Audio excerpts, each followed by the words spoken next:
Question 1. In a situation where resource allocation becomes a challenge, a company operating in a heavily regulated industry must determine the best approach to manage hazardous waste disposal. The company generates significant amounts of industrial waste, and under the Resource Conservation and Recovery Act (RA), the company must comply with the disposal and treatment standards for hazardous waste. However, the company has to consider environmental impact and economic feasibility when choosing between disposing of waste through treatment, storage, or disposal (TSD) facilities and implementing waste minimization strategies. Which of the following is the most legally sound option under the regulations? A. Disposing of the waste in the nearest available landfill to minimize disposal costs. B. Treating the waste on site to reduce its hazardous components before disposal. C. Storing the hazardous waste on site without treatment until a disposal method is available. D. Implementing waste minimization strategies to reduce the amount of hazardous waste generated in the first place. Answer: D. Implementing waste minimization strategies to reduce the amount of hazardous waste generated in the first place. Explanation: under the Resource Conservation and Recovery Act, RA, businesses are encouraged to reduce the generation of hazardous waste through waste minimization strategies. This proactive approach not only prevents unnecessary hazardous waste, but also reduces costs associated with treatment, storage, and disposal. Minimization is the preferred approach under RA, as it aligns with both the regulatory framework and the overarching goal of sustainable environmental management. Options O and C are not compliant with RA standards for waste management. Option B might be a valid choice under specific conditions, but it may not always be the most cost-effective or environmentally sound option depending on the waste's nature. Question 2. While investigating a complicated issue between different regulatory bodies, the company is seeking clarity on their obligations under the Clean Air Act. The company operates in an area where the ambient air quality does not meet the National Ambient Air Quality Standards (NOx) for particulate matter. The company is located in an area designated as a non-attainment zone for these pollutants. According to the what is the critical action the company must take? A. Seek a waiver from the Environmental Protection Agency (EPA) to avoid compliance with NOx in a non-attainment zone. B. Implement pollution control technologies and reduce emissions to the level required by the State Implementation Plan (SIP). C. Continue operations without any immediate changes as the company is in compliance with federal regulations. D. Relocate the facility to a different area that meets NOx standards. Answer: B. Implement pollution control technologies and reduce emissions to the level required by the State Implementation Plan (SIP). Explanation: under the Clean Air Act, non-attainment areas are regions that do not meet the National Ambient Air Quality Standards (NOx) for certain pollutants such as particulate matter. In these areas, the company must comply with stricter regulations and may be required to adopt pollution control measures. State Implementation Plan (SIP) outlines the state's strategies for improving air quality, including the adoption of pollution control technologies and other measures to meet NOx. Option is incorrect because waivers for non-attainment areas are rare and typically only granted under very specific circumstances. Option C is incorrect because the company must act to reduce emissions to meet NOx. Option D is impractical as relocating a facility is not typically a viable solution for non-attainment issues. Question 3. While analyzing the root causes of sequential problems in a hazardous waste cleanup, a company is reviewing its obligations under the Comprehensive Environmental Response, Compensation and Liability Act, circular commonly known as Superfund. The company is investigating its liability for contamination at a site where multiple parties were involved in the disposal of hazardous substances. Which of the following statements about liability is most accurate? A. The company is only responsible for the contamination it caused and is not liable for actions taken by other parties. B. The company may be strictly liable for the entire cleanup cost even if its contribution was minor under the principle of joint and several liability. C. The company will be held liable only if it can be proven that it intentionally dumped hazardous waste at the site. D. Circular liability applies only to current owners, not to previous owners who caused contamination. Answer: B. The company may be strictly liable for the entire cleanup cost, even if its contribution was minor, under the principle of joint and several liability. Explanation: Under Circular Superfund, the principle of joint and several liability holds that any party that contributed to contamination at a Superfund site can be held responsible for the full cost of the cleanup, regardless of the size of their contribution. This strict liability provision is intended to ensure that the responsible parties, whether they are primary contributors or minor players, are held accountable for the cleanup. Option is incorrect because Circular enforces joint and several liability, meaning a party can be responsible for the entire cleanup even if other parties contributed. Option C is incorrect because Circular liability does not depend on intent, but on the fact that hazardous substances were released. Option D is incorrect because Circular holds both current and former owners liable for contamination if they were responsible for it. During a comprehensive review of a process that needs improvement, an environmental agency evaluates the effectiveness of the National Environmental Policy Act (NEPA) in regulating federal agency actions. Which of the following is a requirement under NEPA for federal agencies when conducting an environmental impact statement? Eyes. A. Agencies must complete an eyes only for projects affecting endangered species. B. Agencies must issue an eyes only if the project directly impacts public health. C. Agencies must consider the environmental impact of federal actions that significantly affect the quality of the human environment. D. Agencies must complete an eyes only for projects that receive federal funding. Answer C. Agencies must consider the environmental impact of federal actions that significantly affect the quality of the human environment. Explanation: NEPA requires federal agencies to assess the environmental effects of their proposed actions before making decisions. The key requirement is that an environmental impact statement (EIS) is necessary when the federal action significantly affects the quality of the human environment. The scope of NEPA is encompassing actions that could have direct or indirect environmental consequences. The law enforces a process of public involvement and disclosure to evaluate the environmental consequences of actions before approval. Option is incorrect because an EIS is not limited to projects involving endangered species. Option B is incorrect because NEPA's focus is broader than public health, encompassing all significant environmental impacts. Option D is incorrect because NEPA applies to all federal actions, not just those funded by the federal government. Question 5. When dealing with a complex system that shows occasional failures in compliance, a manufacturing company evaluates its obligations under the Clean Water Act (COA). Which of the following is a primary responsibility for companies under the COA regarding wastewater discharge? A. Companies must limit only non-toxic wastewater discharges to public water bodies. B. Companies are required to obtain a permit under the National Pollutant Discharge Elimination System (NPDES) before discharging wastewater into navigable waters. C. Companies are exempt from wastewater discharge regulations if the discharges are for public safety purposes. D. Companies must monitor wastewater only during significant environmental incidents.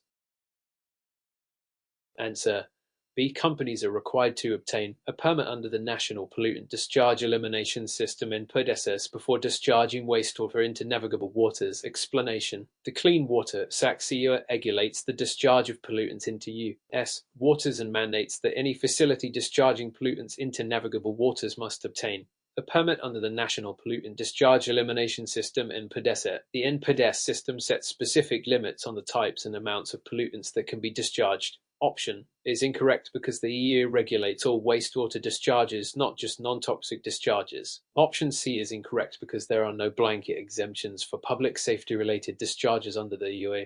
Option D is incorrect because monitoring is required at all times, not only during environmental incidents, to ensure compliance with discharge standards. Question 6. While analyzing the root causes of sequential problems in environmental compliance, a company faces challenges with its hazardous waste management under the Resource Conservation and Recovery Act (RO).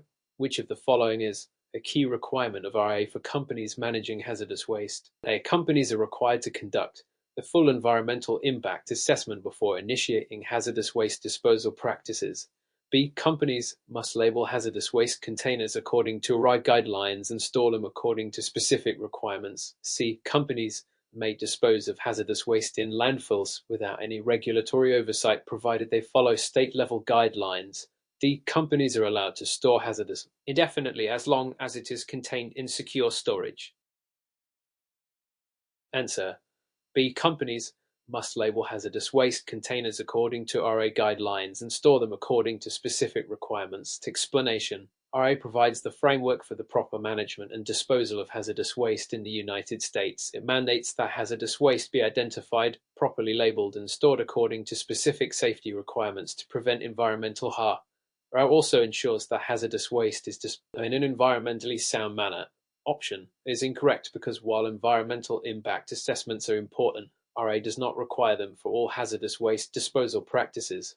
Option C is incorrect because federal regulations under RA supersede state-level guidelines for hazardous waste disposal. Option D is incorrect because RA imposes time limits on hazardous waste storage and does not allow indefinite storage unless specific conditions are met. Question 7.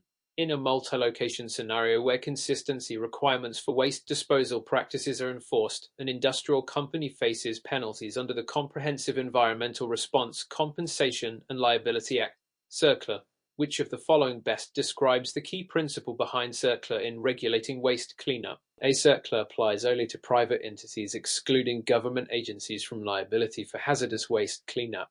B. CERCLA imposes strict, joint, and several liability on parties responsible for hazardous waste contamination, regardless of fault. C. CERCLA limits liability to the responsible parties who caused contamination before 1980. D. CERCLA provides a cap on the financial responsibility for hazardous cleanup based on the size of the contaminating entity. Answer. B. CERCLA imposes strict, joint, and several liability on parties responsible for hazardous waste contamination regardless of fault. Explanation. CERCLA, also known as the Superfund Law, was enacted to address hazardous waste sites. One of its key principles is that it holds responsible parties liable for cleanup costs even if they did not directly cause the contamination. Strict liability. The liability is joint, meaning that any one of the responsible parties can be required to pay the entire cleanup cost. Option is incorrect because CERCLA holds both public and private entities accountable. Option C is incorrect because CERCLA applies to contamination from both before and after 1980. Option D is incorrect because CERCLA does not impose a cap on liability based on the size of the entity but instead on the extent of contamination. Question 8. In a case where multiple parties have different objectives, an environmental law firm analyzes a situation in which a company is challenged under the Endangered Species Act (ESSA) for an activity that might harm a species' critical habitat. Which of the following best represents the ESSA's approach to the protection of critical habitat? A. The ESSA allows the destruction of critical habitat if it results in economic benefits that outweigh environmental harm.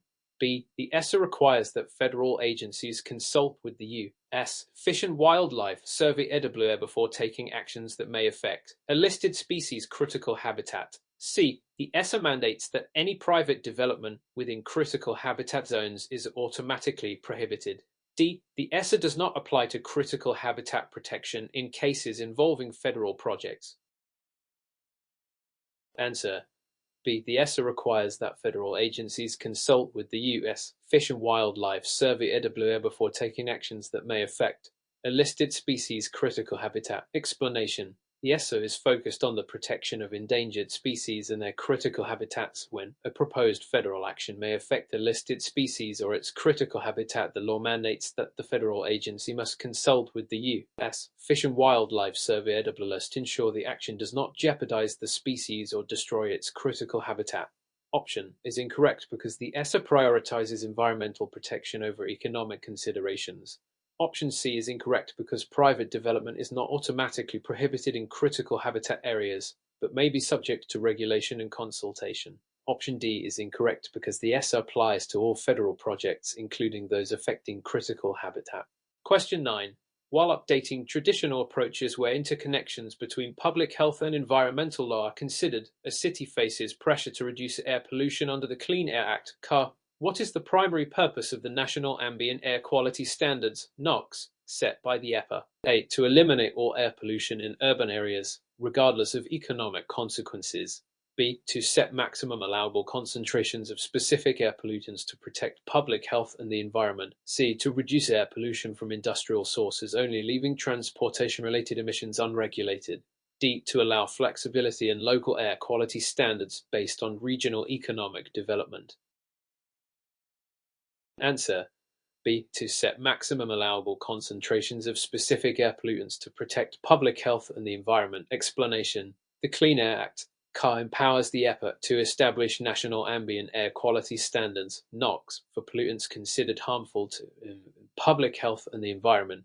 The standards are designed to protect public health, particularly the most vulnerable populations, e.g., children, elderly, and individuals. Respiratory conditions option is incorrect because the CAR does not seek to eliminate all air pollution, but to reduce it to levels safe for public health. Option C is incorrect because the CAR regulates both industrial and transportation-related emissions. Option D is incorrect because the EPA sets uniform NOx that must be met nationwide, ensuring consistency in air quality protection.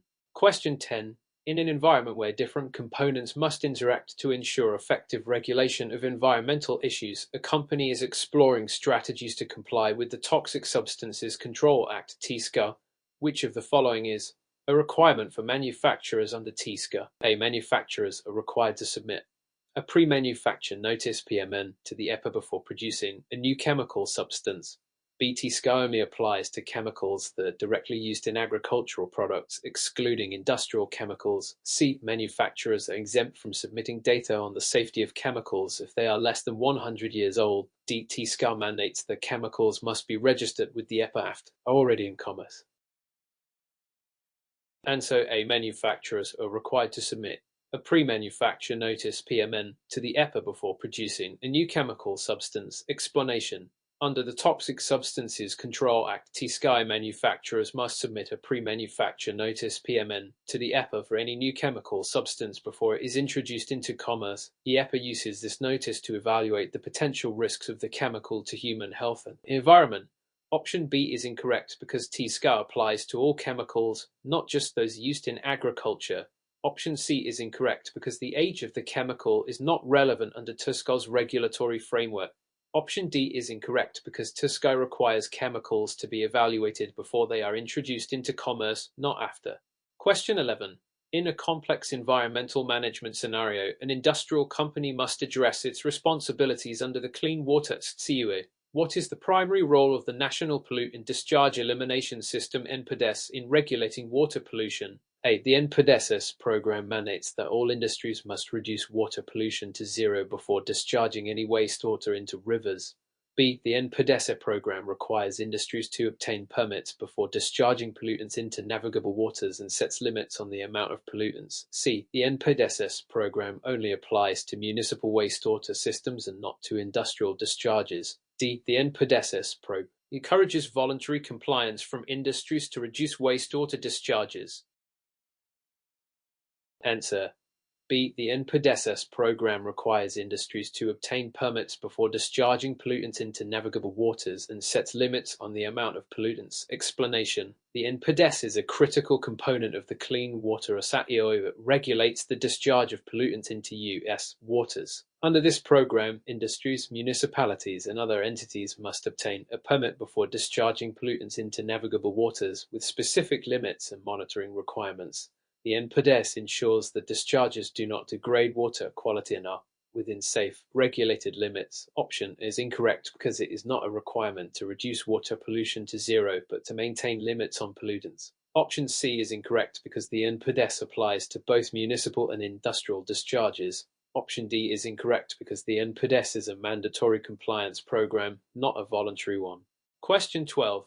During the planning phase of a new project, an agency assesses potential environmental risks under the National Environmental Policy Act (NEPA). Which of the following actions is required by NEPA when a federal agency proposes a major federal action significantly affecting the environment? A. The agency must obtain a permit from the Environmental Protection Agency (EPA) before any action is taken. B. The agency must prepare an environmental impact statement (EIS) or environmental assessment (E) depending on the significance of the action. C. The agency must only consult with environmental experts without public involvement or notice. D. The agency can proceed with the project without any environmental review as long as action does not involve endangered species. Answer. B. The agency must prepare an environmental impact statement (EIS) or environmental assessment (E) depending on the significance of the action. Explanation. Under NEPA, federal agencies must assess the environmental impact of their proposed actions through either an environmental impact statement (EIS) or environmental assessment (E). If an action is expected to significantly affect the environment, an EIS is required, whereas an E is used. Actions that may have less significant impacts. Option is incorrect because while permits may be required for certain actions, NEPA does not specifically require a permit from the EPA before initiating a federal action. Option C is incorrect because NEPA mandates public involvement and disclosure. Option D is incorrect because NEPA requires an environmental review even if endangered species are not involved if the action significantly impacts the environment.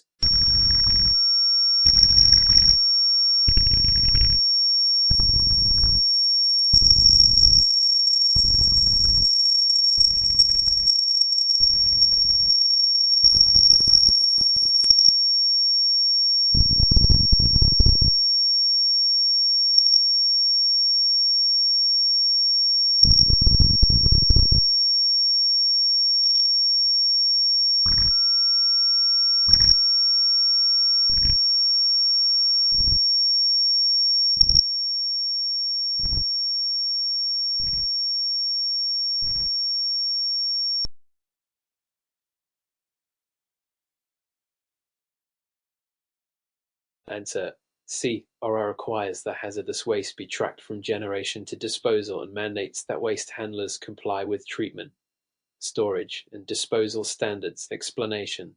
RA governs the management of hazardous waste in the United States. Under RA, hazardous waste must be tracked from its generation point to its final disposal. Waste handlers, such as generators, transporters, and disposal facilities, must comply with strict treatment, storage, and disposal standards to ensure that hazardous materials are handled safely and in a manner that protects human health and the environment.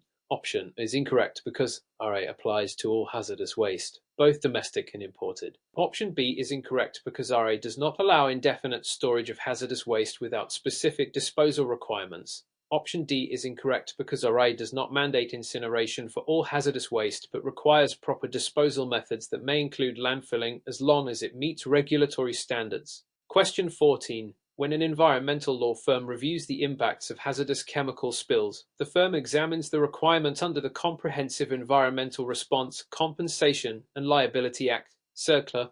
What is the primary purpose of CERCLA in addressing hazardous waste sites? A CERCLA allows companies to continue polluting hazardous waste sites as long as they voluntarily agree to provide compensation. B. CERCLA establishes a process for identifying and cleaning up hazardous waste sites with liability placed on responsible parties. C. CERCLA only applies to federal government sites and does not regulate private hazardous waste sites. D. CERCLA provides financial incentives to corporations to maintain hazardous waste sites for future use. Answer. B. CERCLA establishes a process for identifying and cleaning up hazardous waste sites with liability placed on responsible parties. Explanation. CERCLA, also known as the Superfund Law, is designed to address abandoned or uncontrolled hazardous waste sites. The law provides for the identification, cleanup, and remediation of these sites and holds responsible parties liable for the costs. The law is enforced by the EPA, which can oversee efforts and seek compensation from the parties responsible for the contamination. Option is incorrect because CERCLA holds parties responsible for cleanup costs rather than allowing continued pollution. Option C is incorrect because CERCLA applies to both federal and private sites. Option D is incorrect because CERCLA does not provide incentives to maintain hazardous sites but seeks to clean them up. Question 15. In a situation where a company assesses its legal obligations under the Clean Air Act, it must consider its responsibilities regarding air pollutant emissions.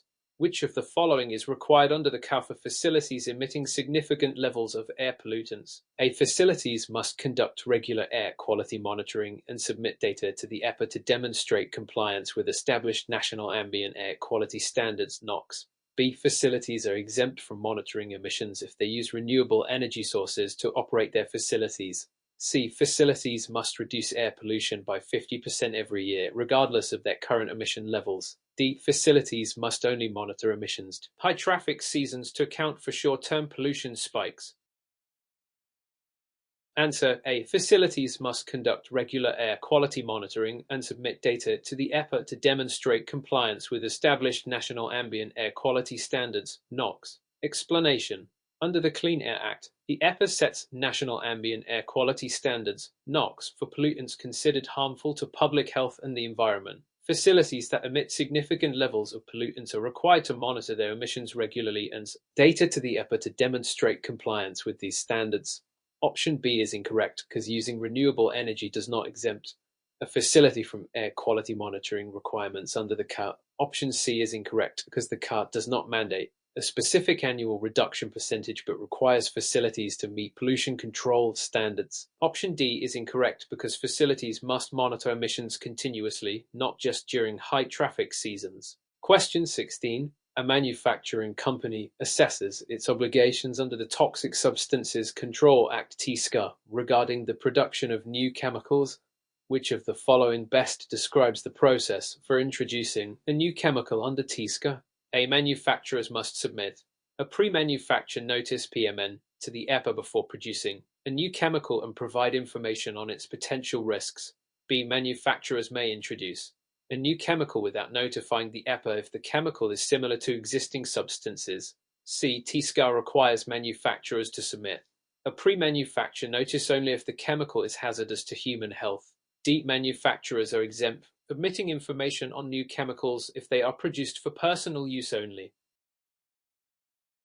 Answer A. Manufacturers must submit a pre-manufacture notice (PMN) to the EPA before producing a new chemical and provide information on its potential risks. Explanation: under TSCA, manufacturers must submit a pre-manufacture notice (PMN) to the EPA before producing a new chemical. The PMN must include detailed information on the chemical's identity, use, and potential risks to human health and the environment. This the EPA to review the chemical and determine whether it poses an unreasonable risk.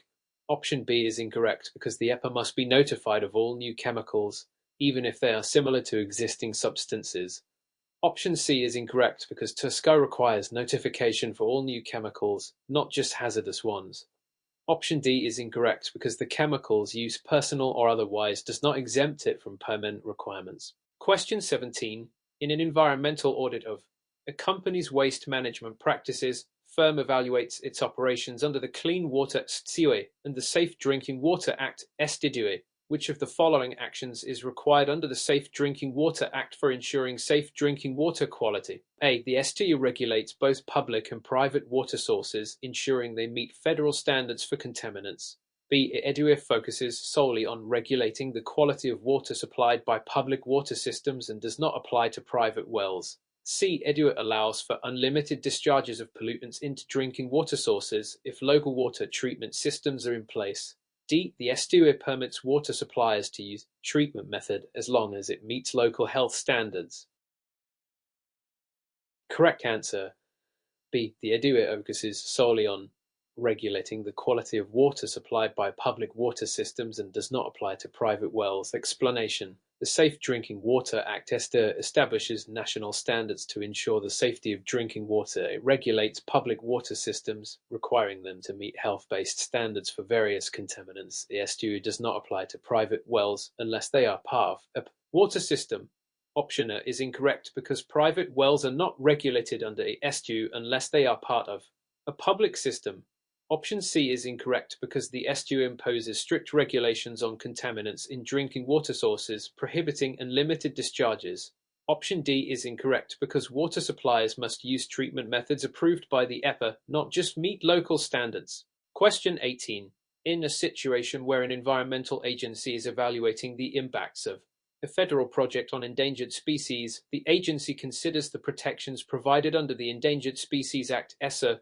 Which of the following best describes the ESA's approach to protecting endangered species? A. The ESA allows for the limited taking of endangered species if it is in the public interest. B. The ESA requires federal agencies to consult with the U.S. Fish and Wildlife Survey after the ESA for proposed action may harm listed species or their habitats. C. The ESA does not apply to private landowners and only affects federal and state agencies. D. The ESA only protects species within national parks and wildlife refuges, excluding other habitats.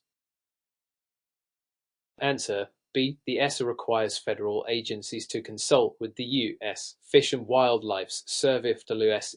proposed action may harm listed species or their habitats. Explanation: The Endangered Species Act (ESSA) requires federal agencies to consult with the U.S. Fish and Wildlife Service to alert when their proposed actions may harm an endangered species or its critical habitat.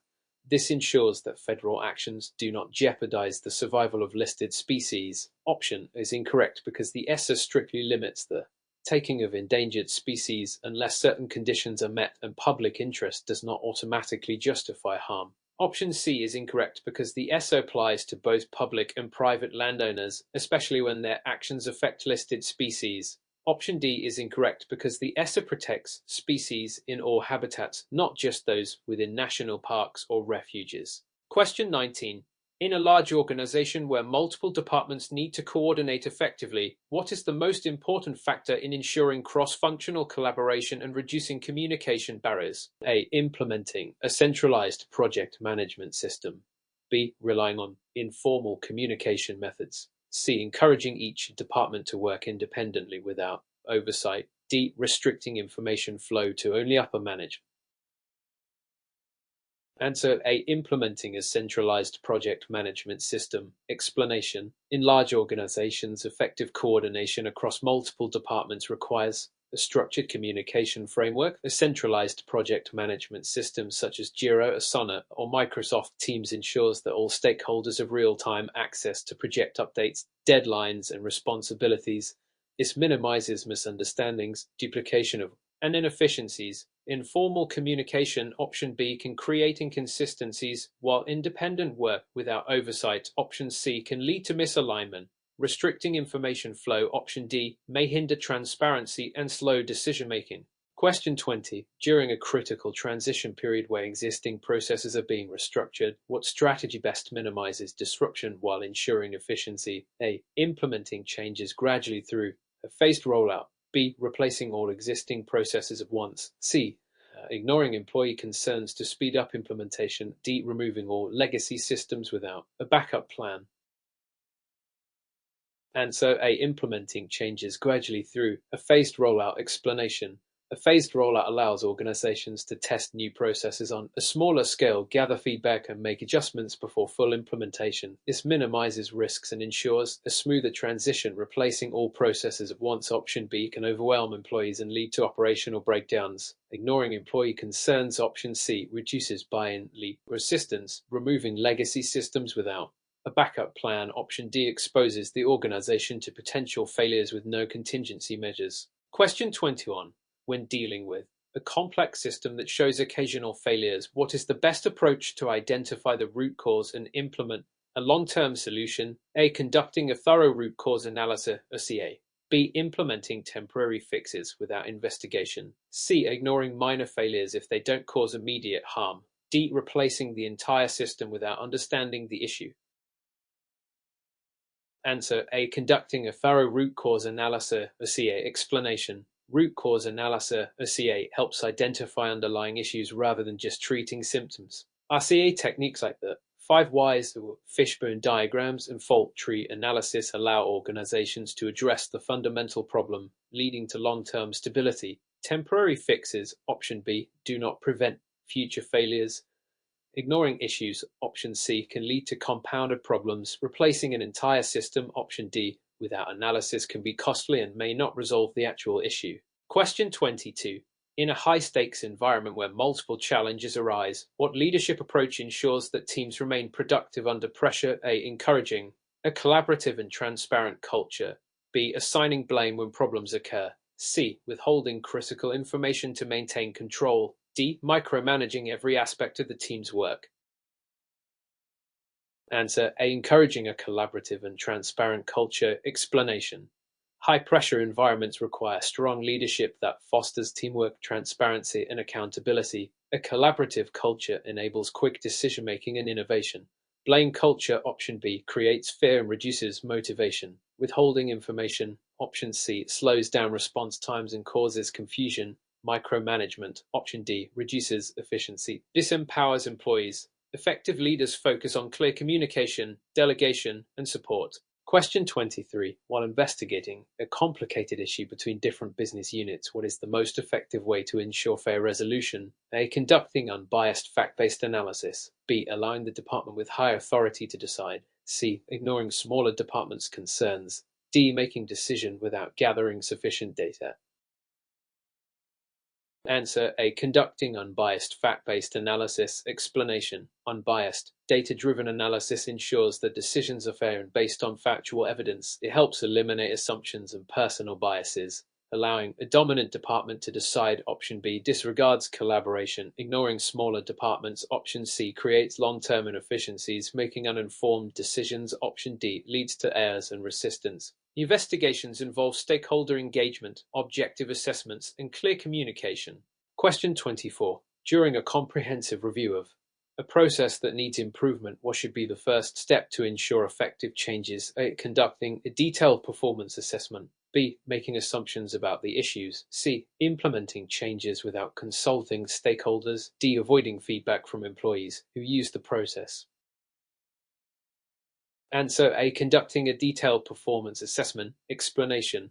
A performance assessment identifies inefficiencies, root causes, and areas for improvement. Data-driven evaluations provide a clear foundation for decision-making. Making assumptions. Option B can lead to incorrect solutions. Ignoring stakeholders. Option C reduces acceptance and effectiveness. Avoiding feedback. Option D overlooks valuable insights. Continuous improvement. Frameworks like PDCA, Plan, Do, Check, Act enhance process optimization. Question 25. When implementing new protocols in a shared environment, what method ensures minimal resistance from employees? A. Involving employees in the development process. B. Forcing immediate compliance without explanation. C. Penalizing employees who resist change. D. Avoiding training sessions to save costs. Answer A. Involving employees in the development process. Explanation. Employee involvement creates the sense of ownership, increasing buy-in and reducing resistance. Engaging teams in discussions, pilots, and feedback sessions improves adoption rates. Forcing compliance. Option B leads to resistance. Penalizing employees. Option C damages morale. Skipping training. Option D results in poor implementation. Effective change management, communication, training, and gradual adaptation. Question 26. In a scenario where efficiency decreases across multiple departments, what is the most effective strategy to diagnose the issue? A. Conducting a cross-departmental workflow analysis.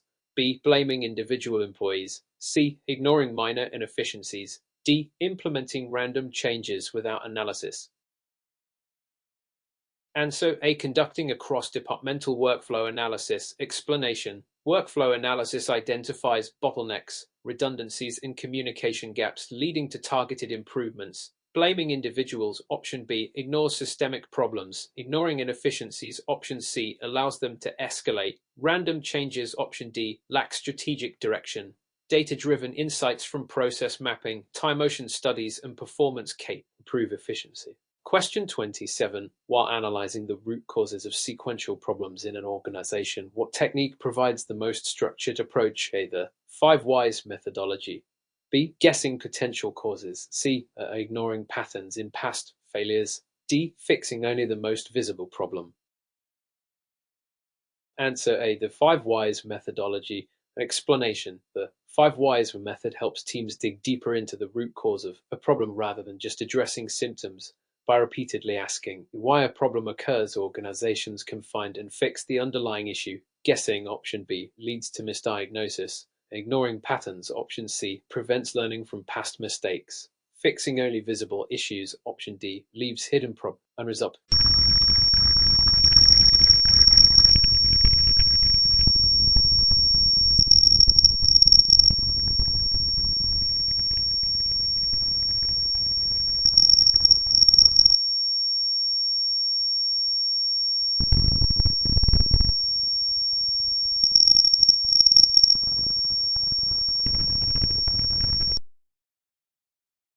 Answer A. Conducting stakeholder analysis and identifying common ground. Explanation.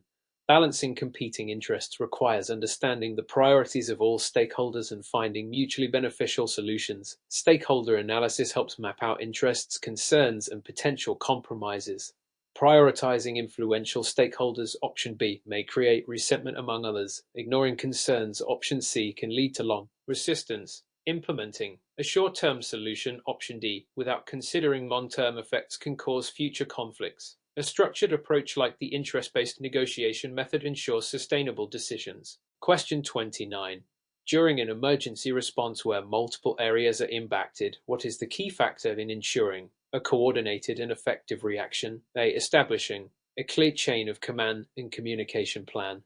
B. Allowing each team to respond independently without oversight. C. Delaying response efforts until a full report is available. D. Focusing only on the most visible issues while ignoring others. Answer A. Establishing a clear chain of command and communication plan. Explanation.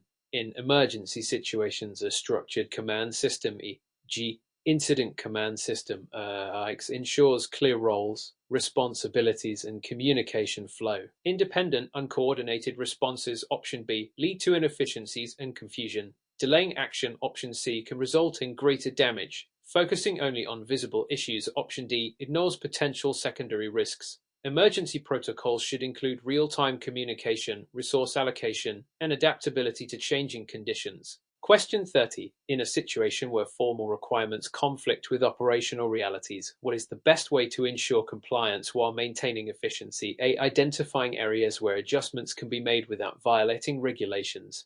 B. Ignoring formal requirements to improve operational speed. C. Following all requirements rigidly without considering impact. D. Making ad hoc changes without proper documentation. Answer A. Identifying areas where adjustments can be made without violating regulations. Explanation. Compliance and efficiency must be balanced by evaluating flexibility within regulations while maintaining operational effectiveness. Regulatory interpretations, process optimization, and technological solutions can help meet both compliance and efficiency goals. Ignoring rules, option B, risks legal consequences. Rigid. Option C may lead to inefficiencies. Ad hoc changes, option D, can create inconsistencies and compliance violations. Utilizing compliance audits, process re-engineering, and stakeholder discussions helps navigate these conflicts effectively.